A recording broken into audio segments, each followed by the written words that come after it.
That's not fair.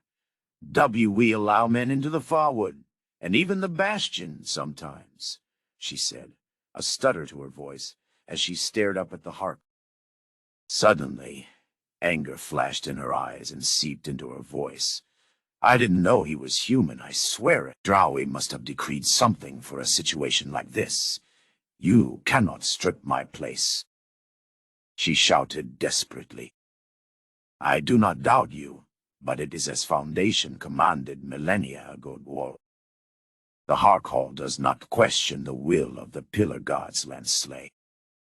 I am sorry, but you are dead to the Watchers now, the Harkmother said with a regretful tinge to her tone.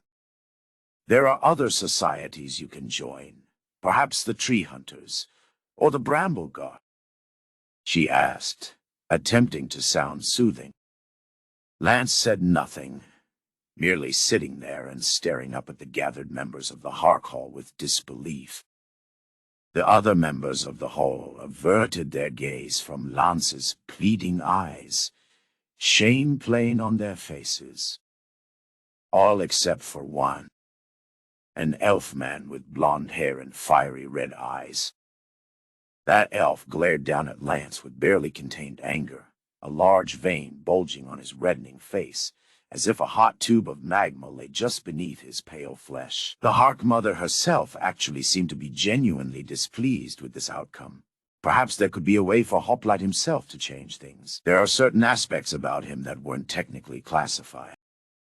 He could not go into details, else Hoplite would have no choice but to kill every single living being in this room. He had to word this carefully, but first, Hoplite needed to know what these elves had planned for him. What do you intend to do with me? Hoplite asked in a flat tone. Well, there isn't a specific law for a situation such as this. No human has ever set foot in the Harkhall. She explained Foundation never told our forefathers a protocol for if this were to happen, she said, voice trailing off as she placed a finger to her chin, brow furrowed. I'm not completely human. Hoplite told her so. You must restore Lance's rank. Everyone in the chamber stared at the Harkmother, even Lance, who wore a confused expression. My eyes make human men, unable to resist my allure. It is how I test uncertain visitors. She told him I felt your eyes on me, lustful and hungry as you felt mine on yours. I resisted. He told her, by your laws, I believe that you must restore her rank. Silence passed between the members of the Harkhall, all seeming to stare deeply into one another's eyes. Why weren't they saying anything? Another elf, a tall, lean fellow with long black hair and smooth features, shot a glance at the Harkmother. They both stared at one another for a long while before finally she smiled. While a pure-blooded human is not allowed by Drowi's law within this hall, I suppose that one such as you would not count as a full-on human. Garrow tells me you are certainly part man, part something else. By technicality, I rule that Lance keeps her rank as Watcher, she said, the relief in her voice seeming genuine. This cannot be, the angry red-eyed elf shouted, standing from his bench to glare down at Hoplite.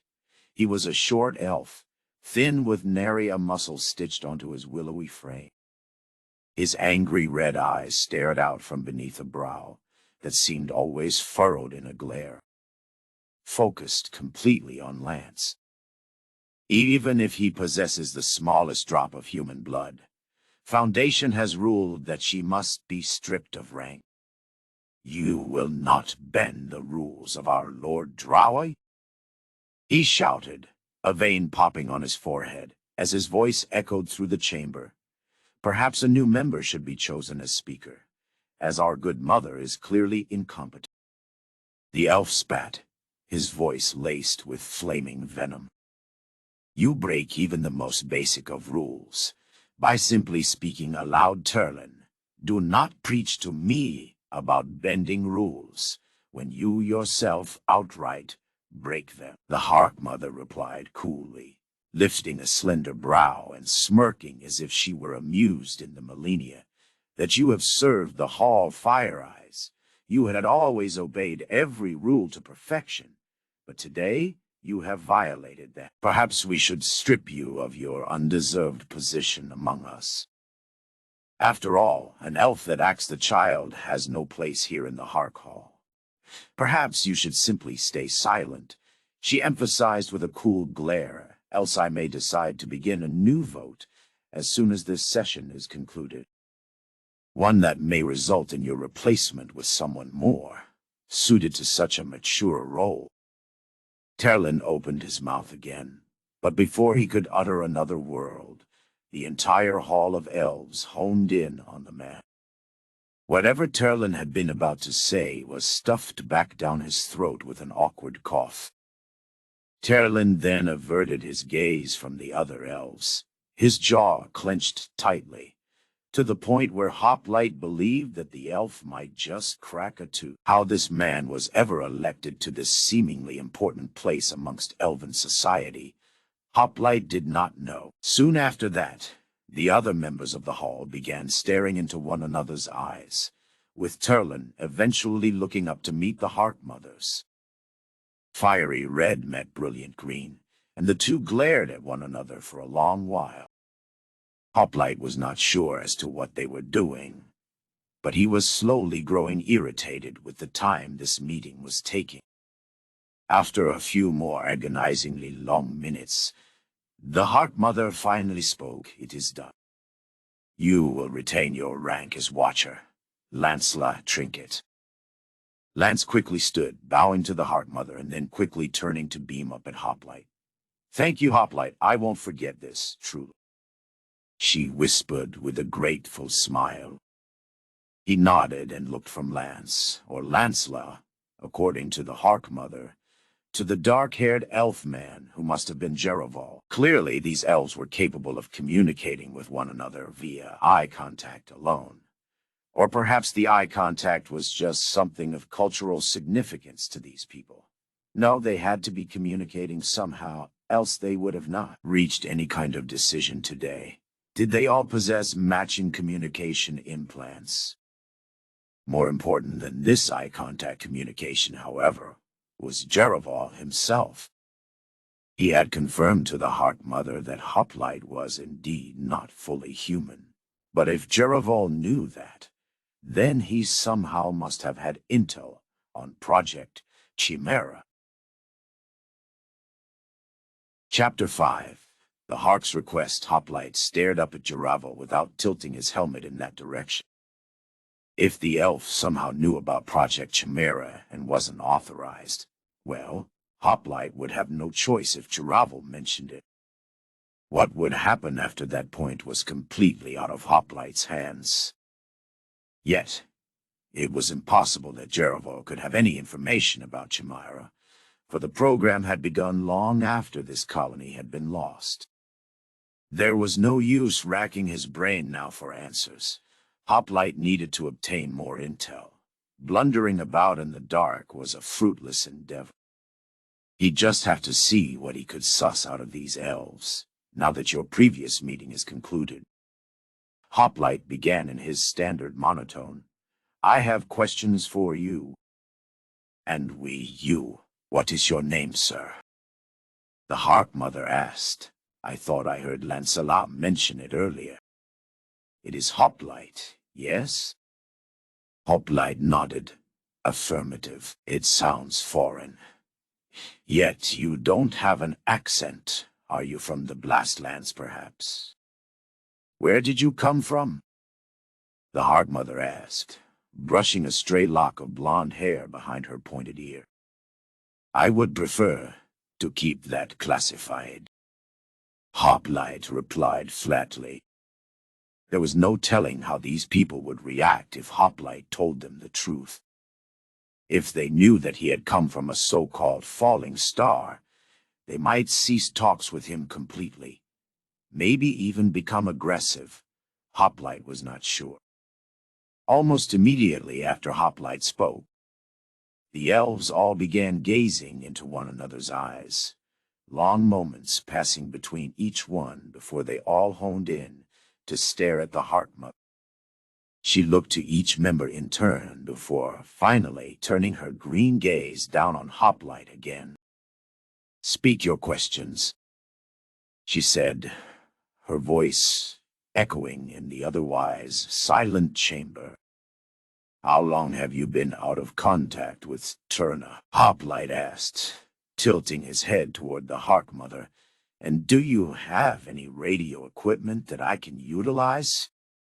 The Heartmother quirked a brow, then turned away from Hoplite, looking a question into the eyes of each of the sitting elves.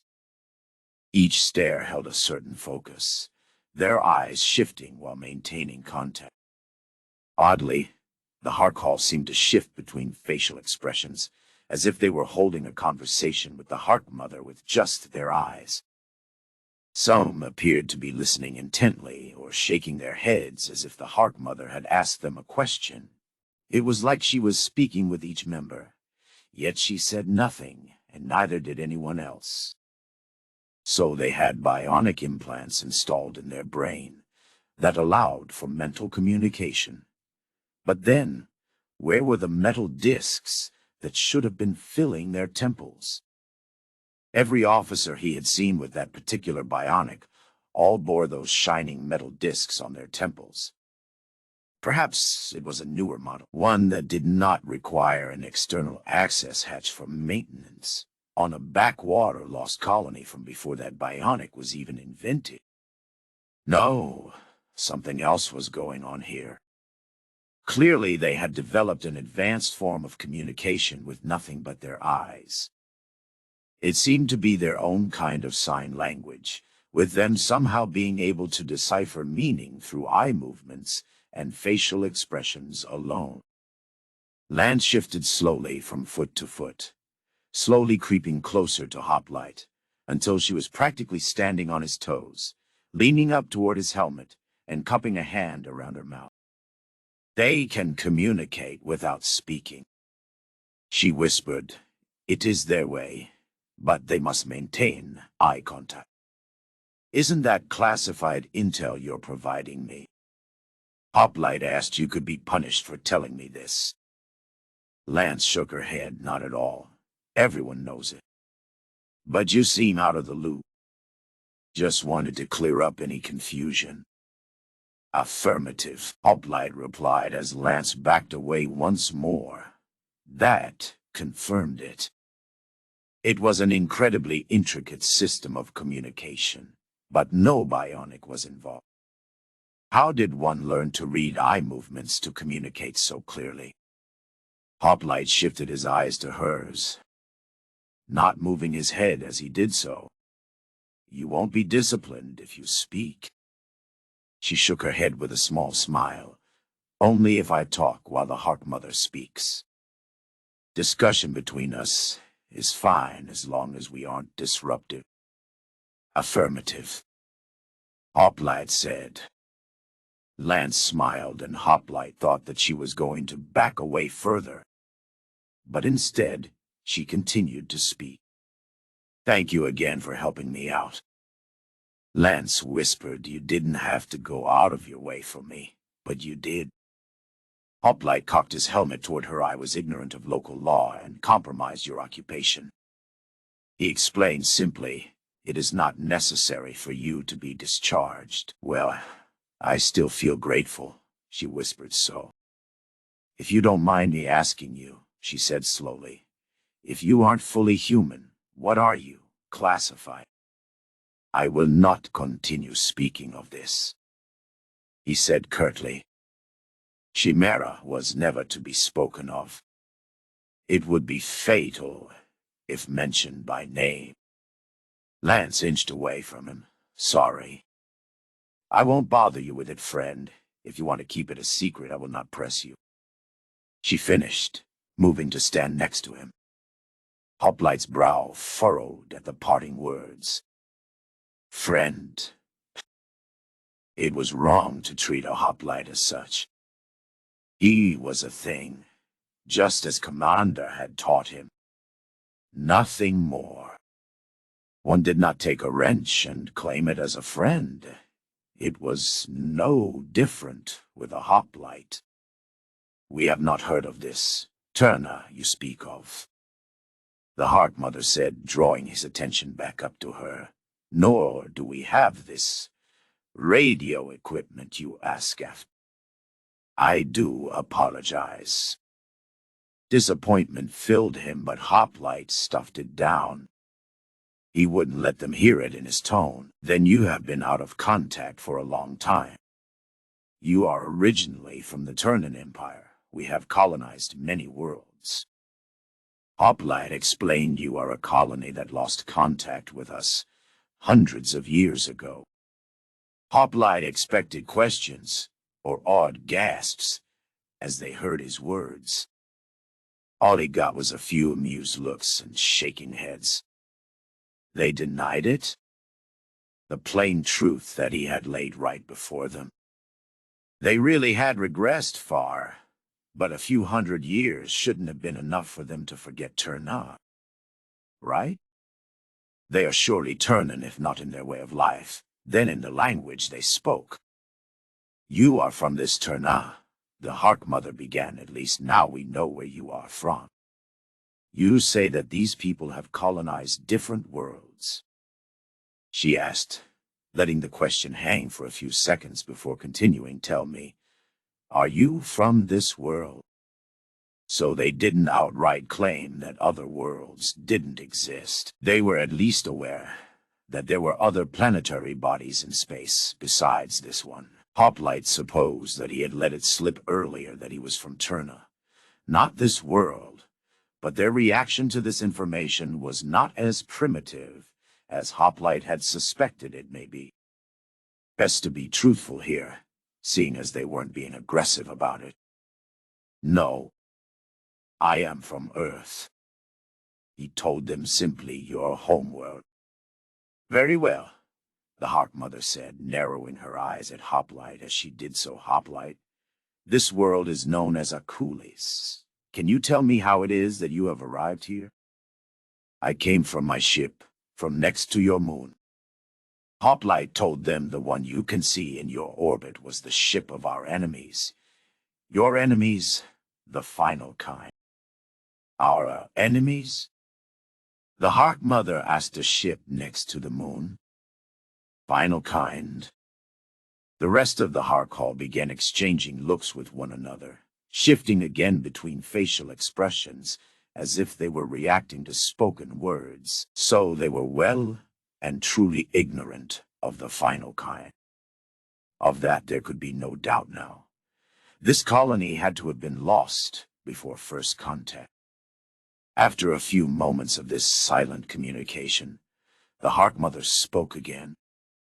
Your ship, how does it float next to the moon?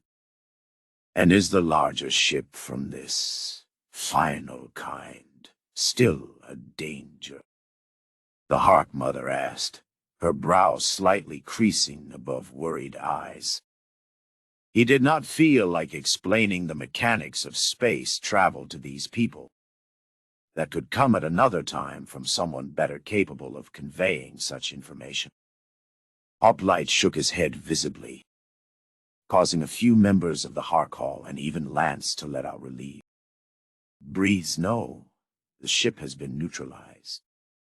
Final kind troops may have made it planetside, however. Have you encountered any of their forces? He asked the Heart Mother. Hoplite's throat was beginning to feel slightly worn from all this speaking. He was not used to it. The Heart Mother shook her head. No, we have not. What are they? An alien imperium that wants to subjugate humanity, and you by extension. Hoplite told them, maintaining his monotone. More looks passed between the hall. Then, after a few minutes, The Hark Mother spoke once more. We will prepare for the event of an encounter with these creatures. You do realize what you are, where you are. I am a hoplite, and I'm on a lost Turnen world. Hoplite told her. The Hark Mother shook her head. No, you are an outworlder. Garaval tells me that he sees not a drop of Zod's blood in you. At the mention of that, Garaval winced. It was a small expression, a slight lift of the brows and biting of the cheek. So Garaval did know about Chimera. Or had he lied about some of the information that he had provided?